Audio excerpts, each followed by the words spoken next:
Welcome to our podcast, Cry, Laugh, Eat, Making Friends with Your Emotions. Hola to all you beautiful people in Spain, especially Isabel and Jessie. My name is Helen. And I'm Ruth. Kia ora to all the Kiwis out there, and hello to everyone. It's great to have you here with us today, and each week on our podcast, we shine the spotlight on one of the 6 core emotions, which are fear, sadness, disgust, anger, happiness, and surprise. And we explore how to make friends with them. We rotate each emotion on a 6-weekly cycle, and we learn about the different ways they serve us. And our emotion and visitor today is anger. Before we look at making friends with anger, we felt that it might be helpful to stand back a bit and have a look at how anger can be a dictator, because it's one of the emotions that many of us respond to in a way that can be unhealthy and isn't always helpful. And when that happens, anger is dictating to you when it becomes excessive. For example, you might find that you feel angry frequently at high levels of intensity that lead sometimes to violent or abusive outbursts or behaviours. A dictator is something or someone that rules over you with unlimited power. So when we talk about anger dictating, we're talking about anger being a real problem for you, where it actually takes over and you lose control. And if you find yourself losing control regularly, wanting to lash out, if you find that your anger is at a high intensity and is harmful to you and to others, this is relationship destroying and destroys your own well-being. We have no judgment for you if you're feeling that, but really encourage you to seek professional counselling and get the support you need so that you can live a healthier, happier life and feel more comfortable with people around you and they with you. Anger is something that we all might struggle with at different times in our lives. When it appears, it has many different faces, or you react to it differently. You might feel hurt or powerless or resentful. You might feel bitter or frustrated about something or annoyed with someone. All these are the different ways that anger visits. You might feel insulted, incensed or irritated or threatened or vengeful. And all these feelings are anger-based. And we've introduced the idea of the dictator to you, the dictator's side of anger. We want to show you also the friend side of anger. And from our book, Making Friends with Your Emotions, the emotion anger says something really interesting. As a friend, this is what anger says in our book. Quote, "I am not here to crush you or others. I am here to empower." Unquote. That is such a powerful statement, Helen. I really love that statement from anger. But what does it mean? In my experience, working with people in counselling, particularly with couples and often in families, when anger arises, the first reaction is to slam the other person down. And sometimes people get vengeful and want the other person to suffer. To suffer. Because if they're feeling hurt or pain, then they want to hurt the other person. And that's what we mean when we talk about crushing others. And it actually crushes you as well, because it diminishes and damages or injures your relationship with that person, and you're part of that relationship. So you're crushing yourself as well. That's right. And crushing will never empower. It doesn't empower you. It may feel good for a moment, but it actually doesn't empower you, and it sure as heck will never empower the other person. There's nothing good to be gained from crushing. Just a reminder that anger as a friend never crushes you. yourself or anyone else. It's a friend that helps you to stand firm Yes. while maintaining your self-respect and respect for others. That's wonderful. And that's what is empowering. That's what it means by I'm here to empower, because it empowers you and other people. Something to know about anger is that it isn't bad to feel it, because everybody will feel it. There are things in life that make us feel angry. It's how we respond to that anger. It's how we display that anger, isn't it? Exactly. Because the actual emotion, like you said, Helen, I love what you said, is that it's normal to feel that. You need anger to alert you when something is unfair or something is wrong. And that's great that you say that, because that's another quote from our book, which anger says, I am here to alert you when something is unfair or wrong. So we need that. That's an important thing in life. We need to know what's unfair and what's wrong.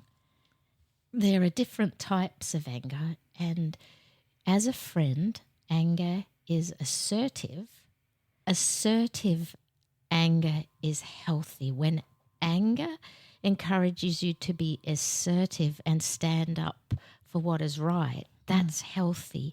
It's expressing your anger about an issue in a non-threatening, calm, confident way. You explain your perspective on the situation, and you may even suggest how you'd like it to be in the future or what you could see would be a solution. It's a respectful response to something that you feel passionate about. Yes. It's an active response, like we said, to something that's unfair or wrong. So if anger was to speak, it might say something like, I am against that, and I am taking this active stance to say that I do not agree, or I do not appreciate what you said, or I don't like what's happening, and I oppose it because it's important to me and it's wrong. And nothing you just said was crushing. It's simply standing for what is right for you. An example might be if you were spending time with a friend and they carelessly spoke ill of somebody you love dearly. That may make you feel angry, and that's okay to feel angry about that because you love that person and that they've been spoken ill of. To respond with assertiveness, you may say something like, I feel angry when you speak like that about this person that I love, and I'm asking you, please don't speak like that. I've actually been in a situation like that, Helen. Have you? Yes, where somebody was speaking ill of my son, someone at church. My son was 14 at the time, and he was a wonderful child, I believe. Of course. But anyway, this person was saying things that were negative about my son, and I was fuming. And thank goodness we were in the chapel, otherwise I probably would have poked her in the eye with a very sharp pencil. That would have been anger as the dictator. But I was, I guess, collected enough to say to her, look, I respect your right to have your opinion about my son, but I do not appreciate you saying that to me. I don't want to be part of that. And said that I loved him, and that was that. That's great. That is assertively expressing anger. Oh, I did it. You did a really good job. This Polynesian girl did it without any physical. That is anger as a friend. It helps you see what is important to you and to stand up for it. As a dictator, it might have been the pencils. So that's great. That's assertive. That's assertive, anger. yes. And now there's passive-aggressive anger, and this is leading into anger being a dictator. And is this the crushing part? Yeah, this is the Ruth likes this. This is the crushing part. Yeah, this is She's the crushing smiling. part. It's when we, and now everybody may relate to this a little, but it's when we hold in our anger. We don't express it. We hold it in. We fume. We start undermining that person in our mind. It doesn't give the other person the opportunity to fix the situation because they may not even know what they've done. You may start avoiding them. You may not speak to them anymore. You're silently punishing them. Your resentment will be building more and more. You may even start speaking ill of them to other people to try to relieve your tension and to get it out. But nothing here actually gets dealt with. I've actually felt that too, Helen. Yeah, so have I. Experienced that. And you know what? It hurts you. It does. It crushes you. It certainly crushes me when I'm holding that anger inwardly. Yeah. It's not a good thing. And I can feel my blood pressure rising. I can feel the tension in my body. It really isn't healthy. It isn't. I think most of us will have experienced this passive-aggressive feeling within us. And the thing to remember is the other person has really no idea what's going on inside if you can't express it healthily. So this is when anger starts to really become a dictator And crush. And if we move on, there's another level where anger becomes a very powerful dictator. Becomes an enemy, doesn't it? It really becomes an enemy. And this is called aggression. And you may be lashing out. You can't control your emotions. You may be hurting other people with words, physical force. You really are crushing others. And like Ruth said, in the passive-aggressive, you're actually crushing yourself as well. You're destroying relationships, which will have a big impact on every area of your life.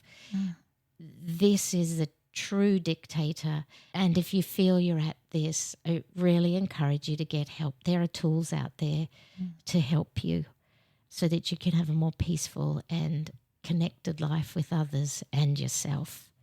Sometimes, and realistically, anger is really difficult to control or respond to in a healthy way.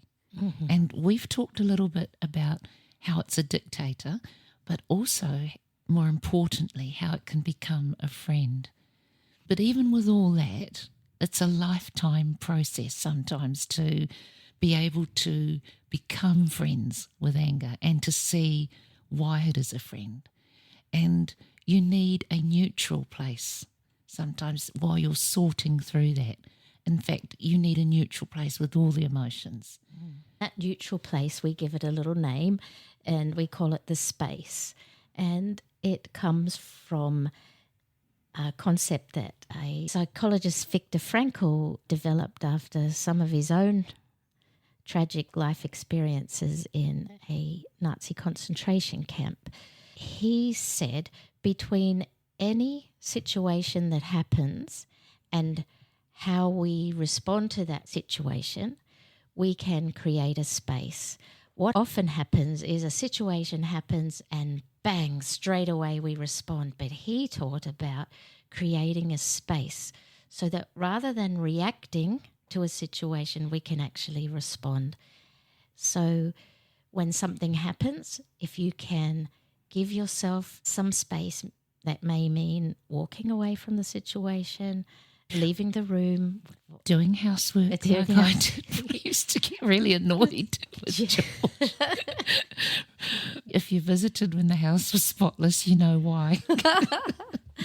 Whatever you know your space will be. Some people might like music. Some people need a run. Some people need a walk. Some people need to go to their room, slam the door and have some quiet time, whatever that is. But in that quiet time, you let your emotions settle and you give yourself space to respond rather than react. And what we've talked about in other podcasts is finding the message in the emotion.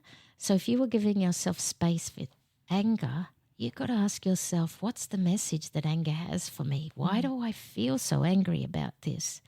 And then when you know what the message is, you can then ponder, okay, what are my choices now? If I'm going to respond rather than react, what choices do I have? And sometimes that first choice might be the space.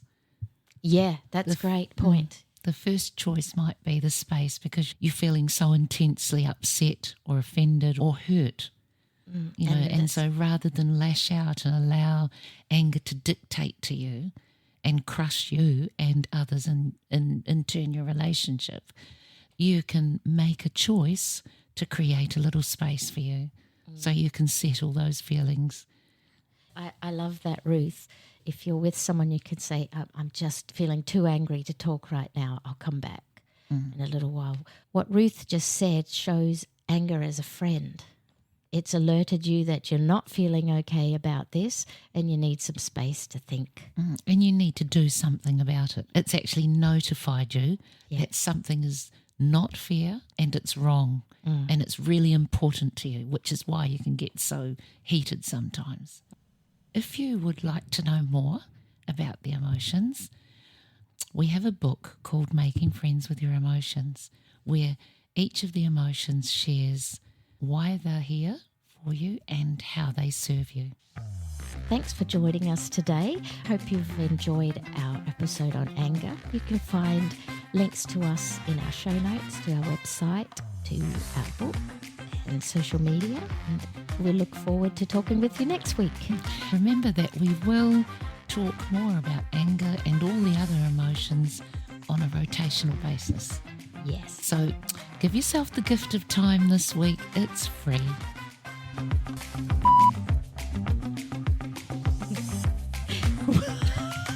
Welcome. Our emotion and visitor today is anger. What? Sorry, I was trying to be angry. Ooh.